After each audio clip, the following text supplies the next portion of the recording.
Welcome back, Windows 10 users. In today's tutorial, we will show you how to add locations for search indexing. By doing this, you can ensure that specific folders or drives are included in the search results, making it easier to find files and documents. Let's get started. Step 1. Open the control panel. You can do this by clicking on the Start button, searching for Control Panel, and selecting it from the search results. Step 2. In the Control Panel window, click or tap on the Indexing Options icon.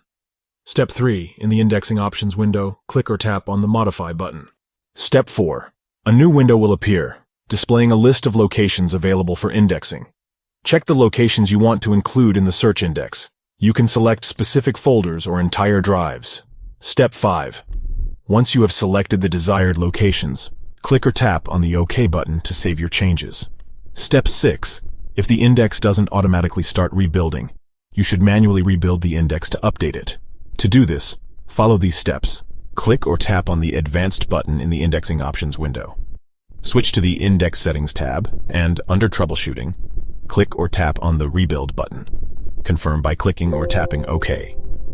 Wait for the indexing process to complete, and then click or tap on Close. Step 7. You can now close the Indexing Options window if you wish. That's it. You have successfully added locations for search indexing in Windows 10. Now when you perform a search, Windows will include the files and documents from these locations in the search results, making it easier for you to find what you need. We hope you found this tutorial helpful. If you did, please give this video a thumbs up, and don't forget to subscribe to our channel for more Windows 10 tips and tricks. Thank you for watching, and we'll see you in the next video.